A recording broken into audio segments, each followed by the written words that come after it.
Good morning. You're watching NewsX with me, Riya Dwivedi. Now let's begin with some breaking news coming in. Big blow to Maoist cadre, another 7 Maoists operating in the Gariaband district of Chhattisgarh have surrendered in front of the police, and the Maoists carried a bounty of rupees 37 lakh combined.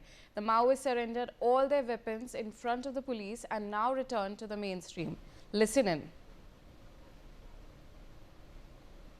सफलता है। Udanti area committee के 7 सक्रिय नक्सली सदस्यों ने आज आत्मसमर्पण किया है। गरियाबंद, मैनपुर और नुआपाड़ा जो डिवीजन है, इसमें 4 एरिया कमेटीज होते हैं। उसमें से एक महत्वपूर्ण एरिया कमेटी था जो कि क्रूशियल छत्तीसगढ़ उड़ीसा जंक्शन पे था और ये लोग वहां ऑपरेट करते थे। 2500 वर्ष से सुरक्षा बल लगातार वहां नक्सली संगठन को कमजोर करने और ध्वस्त करने में कार्यरत थे। ये जो सदस्य हैं ये भी 20-25 सालों से उस क्षेत्र में कार्यरत थे।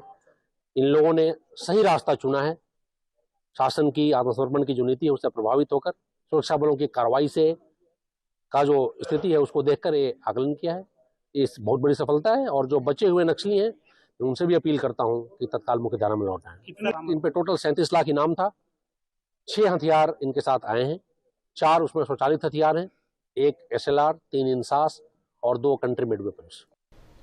All right, joining me on the telecast is my colleague Sudhir Verma. Sudhir, what exactly are you getting to know in terms of these 7 Maoists who have surrendered in Chhattisgarh?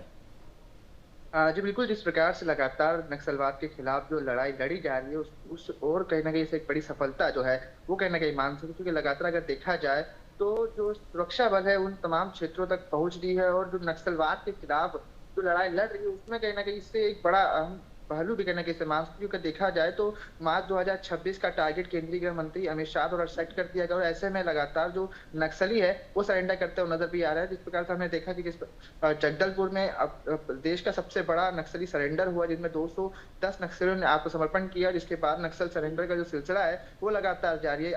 हमने देखा कि तेलंगाना में भी जिस प्रकार से जो वहाँ के नक्सली है उन्होंने भी पत्र लिखकर सरकार को समय मांगा है, 6 महीनों का समय मांगा है परिचर्चा के लिए सरेंडर को लेकर के। तो कहने कि लगातार पूरे देश के कई राज्यों में जो नक्सल पीड़ित क्षेत्र है वहां पास सरेंडरों का जो सिलसिला है वो लगातार जारी है। इसी क्रम में बीजापुर में 7 नक्सलियों ने सरेंडर किया, जिनमें से कई इनामी नक्सली पे जिन पर 37 लाख रुपए तक का इनाम था। और इस पूरे सरेंडर में लगभग 6 ऐसे राइफल्स वगैरह हथियार वगैरह भी है और साथ ही वर्दीधारी नक्सलियों ने कहने के आत्मसमर्पण किया है, जो ऐसी कई नक्सल ऑपरेशन में कहने के शामिल भी रहे थे। सेना के खिलाफ उन्होंने काम भी किया था, कार्रवाइयों को अंजाम भी दिया था, परंतु आज जो है सभी ने आत्मसमर्पण किया है। विकास की मुख्य धारा से जुड़े हुए देश के संविधान को उन्होंने माना। तो मान सकते जो टारगेट सेट किया गया और साथ ही साथ तमाम जो कार्रवाइयां हो रही है उसका असर जो है लगातार धरातल पर दिखने की वजह से इसके चलते जो है इस प्रकार के आत्मसमर्पण जो है वो लगातार हो रहे हैं और सरकार और साथ साथ सुरक्षा बलों की एक बड़ी सफलता कहने के इस्तेमाल करते हैं।